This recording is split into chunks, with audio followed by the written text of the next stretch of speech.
بہرحال شاہی اہلکاروں نے ان کے سامان کی تلاشی لینا شروع کی۔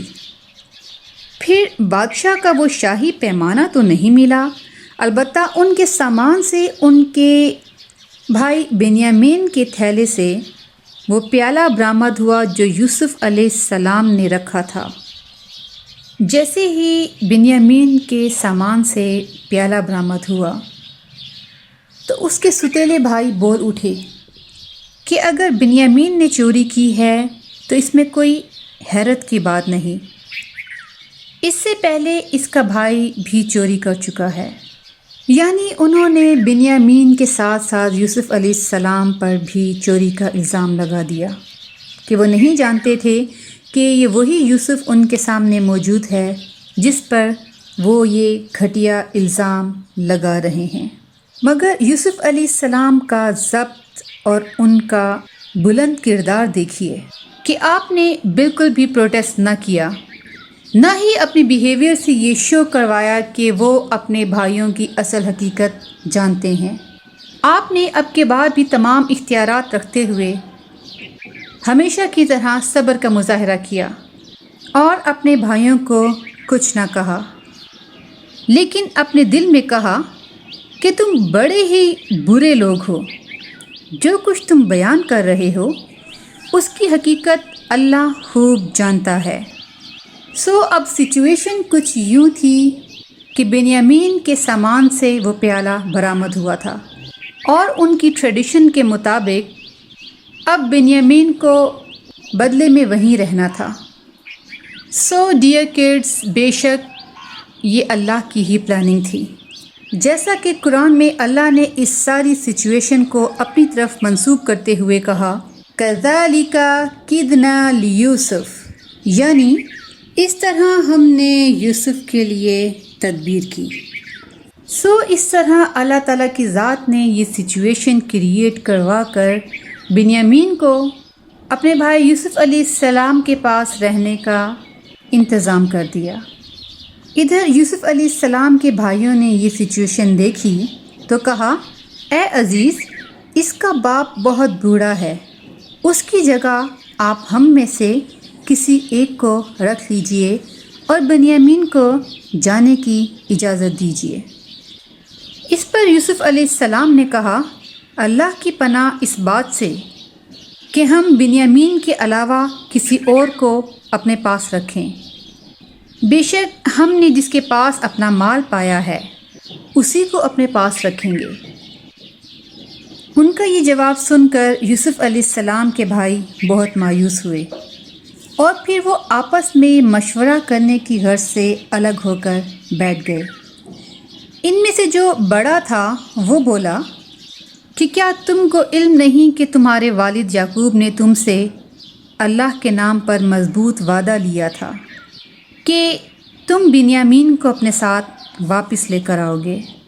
اس سے پہلے بھی یوسف کے معاملے میں جو زیادتی تم کر چکے ہو وہ بھی تمہیں معلوم ہے، اس لیے اب میں یہاں سے ہرگز واپس نہ جاؤں گا جب تک میرے والد مجھے اجازت نہ دے دیں یا اللہ تعالیٰ میرے لیے کوئی فیصلہ نہ کر دے۔ بے شک وہی بہترین فیصلہ کرنے والا ہے۔ یوسف علیہ السلام کے ستیلے بھائیوں میں غالباً یہ بھائی دوسروں سے کمپیریٹیولی ڈیفرنٹ تھا۔ اسی بھائی نے مشورہ دیا تھا کہ یوسف کو قتل نہ کرو بلکہ کسی اندھے کنویں میں ڈال دو۔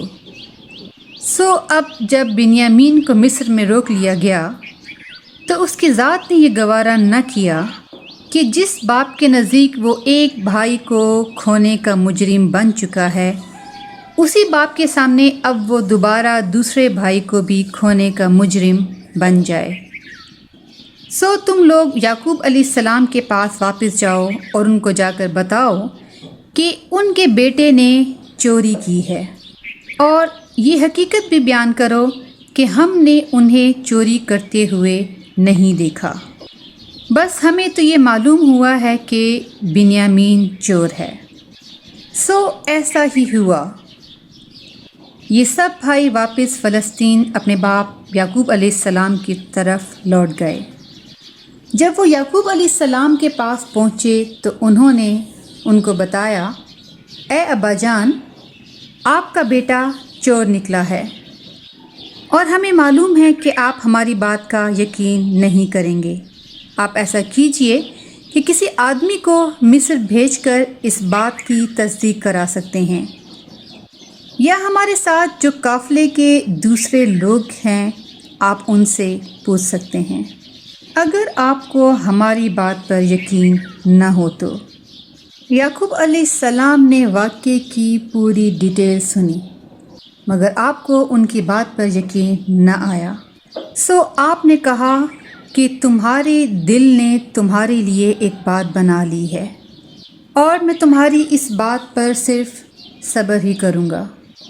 یعقوب علیہ السلام کو اندازہ ہو گیا تھا کہ ان بیٹوں نے بنیامین کے ساتھ بھی ویسا ہی کچھ کیا ہے جس طرح یوسف علیہ السلام کے ساتھ کیا تھا، اور یعقوب علیہ السلام سمجھ گئے کہ آزمائش مزید بڑھا دی گئی ہے، بیکاز اب سچویشن کچھ یوں تھی کہ یوسف علیہ السلام کو گم ہوئے تقریباً 20 سال سے زائد کا عرصہ گزر گیا تھا، اور دوسرا بیٹا مصر میں حاکم کا غلام بنا دیا گیا تھا، یعنی بنیامین، اور تیسرا بیٹا بھی بنیامین کے پاس ہی مصر میں موجود تھا۔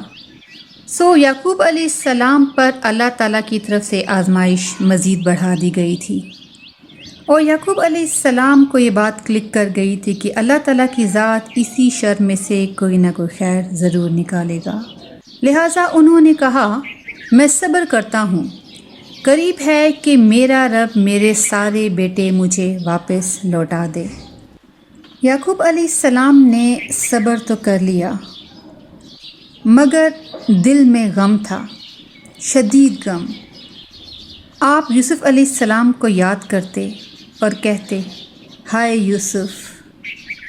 شدت غم اور کثرت سے رونے کی وجہ سے ان کی آنکھیں سفید پڑ گئیں، یعنی ان کی آئی سائٹ جاتی رہی۔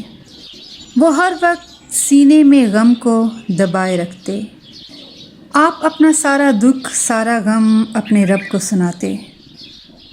شدید غم میں کیے جانے والا صبر بہت نمایاں ہو رہا تھا، یعنی دل اور آنکھوں پر تو اختیار نہ تھا، مگر زبان سے بھی کوئی بے صبری کا لفظ نہیں نکلتا تھا، یہاں تک کہ صبر اور ضبط کی شدت آپ کے جسم پر بھی نمایاں ہونے لگی۔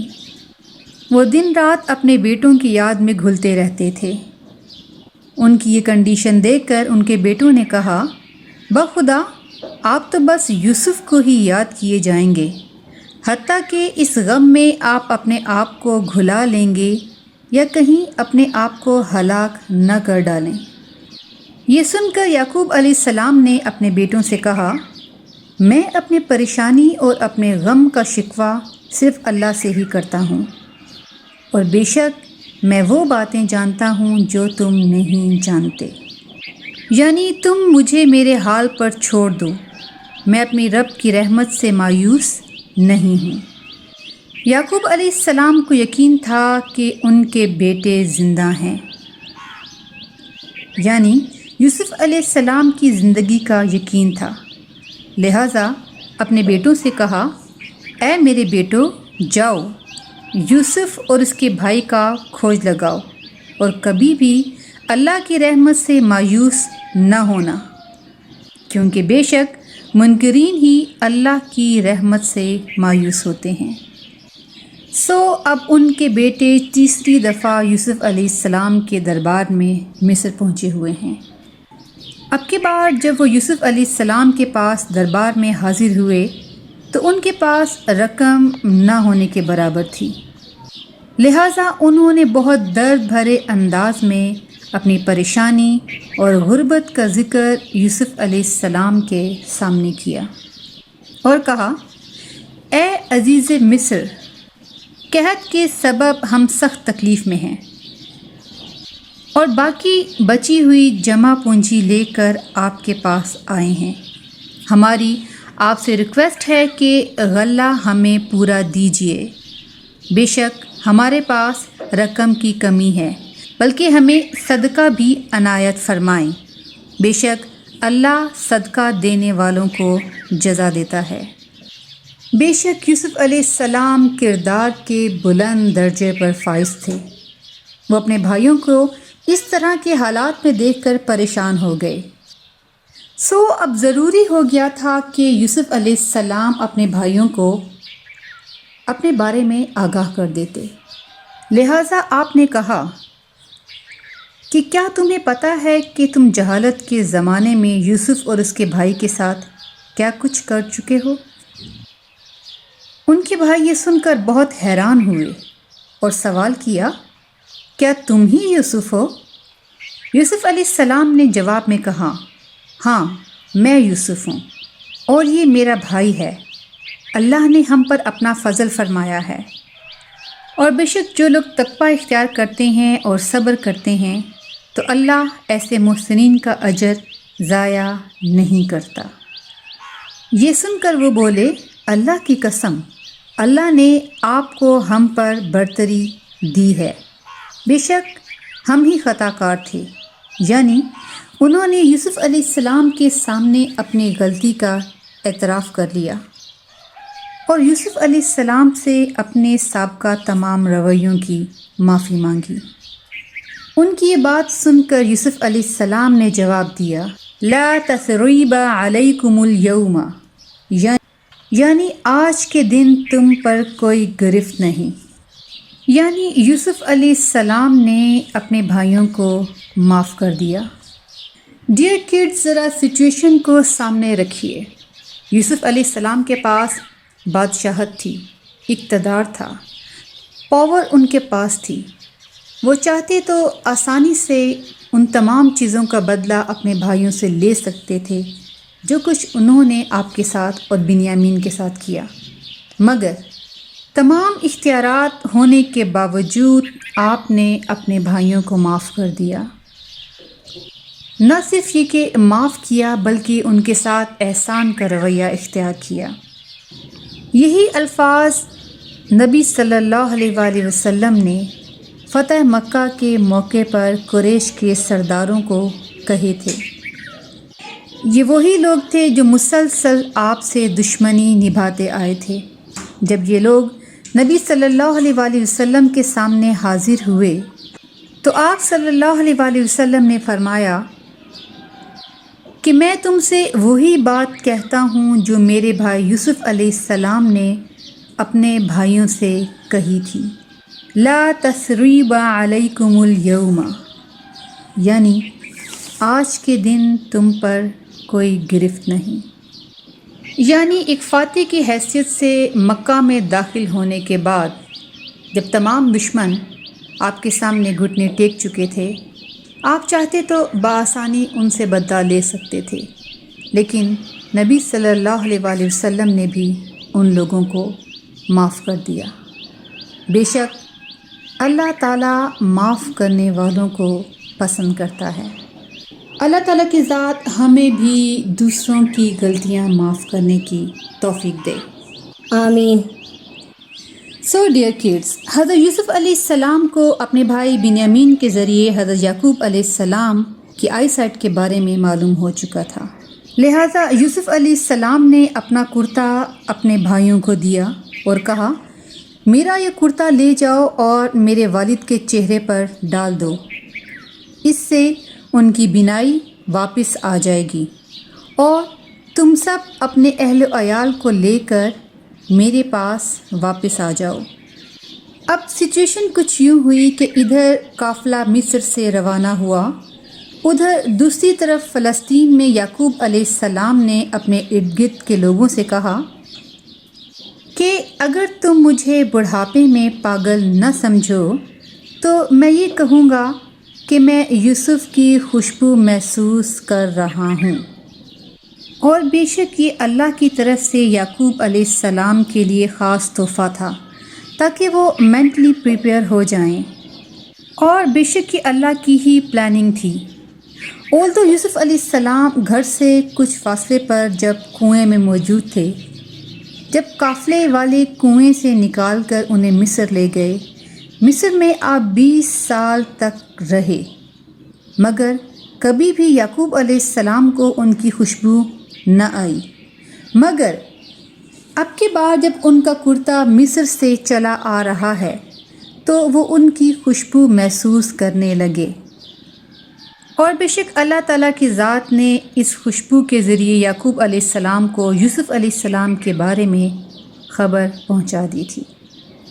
یوسف علیہ السلام کی خوشبو کے بارے میں سن کر ارد گرد کے لوگ بولے، اللہ کی قسم آپ ابھی تک اپنی اسی پرانی دیوانگی میں مبتلا ہیں، یعنی گھر والوں نے ان کی اس بات پر یقین نہ کیا۔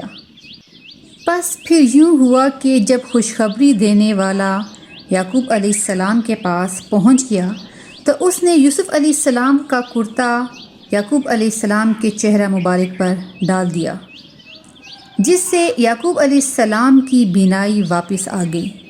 تب انہوں نے کہا، اے لوگو، میں نے تم سے نہیں کہا تھا کہ میں اللہ کی جانب سے وہ کچھ جانتا ہوں جو تم نہیں جانتے؟ بے شک یعقوب علیہ السلام کی بینائی اللہ کے حکم سے ہی واپس آئی تھی۔ ان کے تمام بیٹے اس سچویشن کو دیکھ رہے تھے اور انہیں بہت اچھی طرح سے اپنی غلطیوں اور نادانیوں کو احساس ہو گیا تھا، لہٰذا انہوں نے یعقوب علیہ السلام سے درخواست کی، ابا جان، آپ ہمارے گناہوں کی مغفرت کے لیے دعا کیجیے، بے شک ہم قصوروار تھے۔ یہ سن کر یعقوب علیہ السلام نے کہا، اے میرے بیٹو، میں جلد اپنے رب سے تمہارے لیے معافی کی دعا کروں گا، بے شک وہ بہت بخشنے والا اور رحم کرنے والا ہے۔ اور پھر یعقوب علیہ السلام اپنی بیوی اور بیٹوں کے ساتھ مصر کی طرف چل دیے، اور یوسف علیہ السلام تک یہ خبر پہنچ چکی تھی، لہٰذا یوسف علیہ السلام ان کی استقبال کے لیے شہر سے باہر نکل آئے۔ انہوں نے اپنے ماں باپ اور اپنے بھائیوں کو وارملی ویلکم کیا، اور یوسف علیہ السلام ان سب کو لے کر شہر میں داخل ہوئے۔ شہر میں داخل ہونے کے بعد یوسف علیہ السلام نے اپنے والدین کو اپنے دربار میں اپنے ساتھ تخت پر بٹھایا، اور وہ سب یوسف علیہ السلام کے لیے سجدے میں گر گئے۔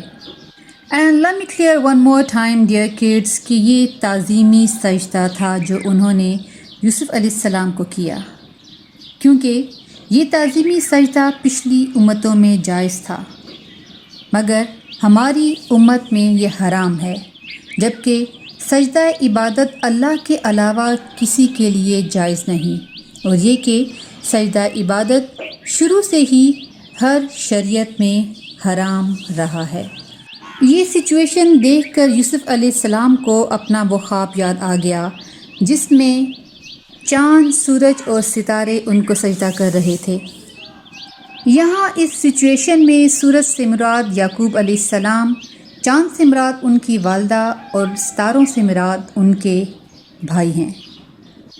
یوسف علیہ السلام نے اپنے والد یعقوب سے کہا، ابا جان، یہ میرے اس خواب کی تعبیر ہے جو میں نے بہت پہلے دیکھا تھا، بے شک میرے رب نے اس کو حقیقت بنا دیا، اور یہ کہ یہ اس کا احسان ہے کہ اللہ نے مجھے قید خانے سے نکالا اور آپ لوگوں کو دیہات سے یہاں میرے پاس لے آیا۔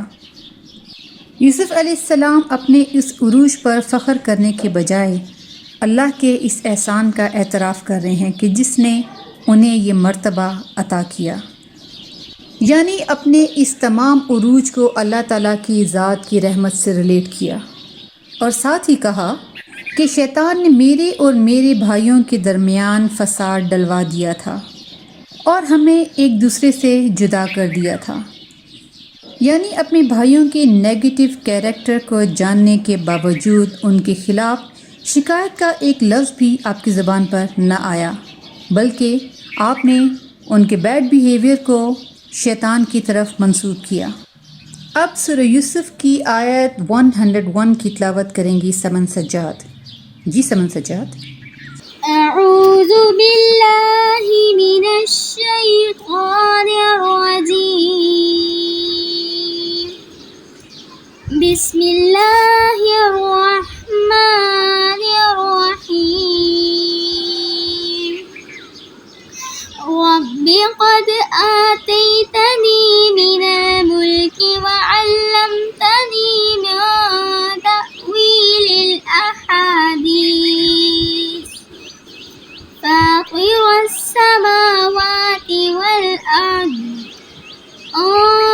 وليي في الدنيا والآخرة توفني مسلما وألحقني بالصالحين. جزاک اللہ سمن سجاد. اب اس آیت کی ٹرانسلیشن کریں گے سیف فہد. جی سیف فہد. پروردگار، تو نے مجھے اقتدار میں حصہ عطا فرمایا اور باتوں کی تعبیر کر لینے کے علم میں سے بھی سکھا دیا. زمین اور آسمانوں کے بنانے والے، دنیا اور آخرت میں تو ہی میرا کارساز ہے. مجھے اسلام پر موت دے اور اپنے نیک بندوں کے زمرے میں شامل فرما. جزاک اللہ خیر Saif Fahad. So my dear kids, the bottom line of the story is کہ انسان کی لائف میں اپس اینڈ ڈاؤن آتے رہتے ہیں. یہ لائف خوشیوں، غموں اور آزمائشوں کا کمبینیشن ہے. یاد رکھیں کہ ہر چیز اللہ کی طرف سے ریٹن ہے. We all have to go through from difficult and different situations. کیونکہ اللہ تعالیٰ نے یہ دنیا آزمائش کے لیے بنائی ہے. کسی کا ایک چیز میں امتحان ہے تو کسی کا دوسری چیز میں.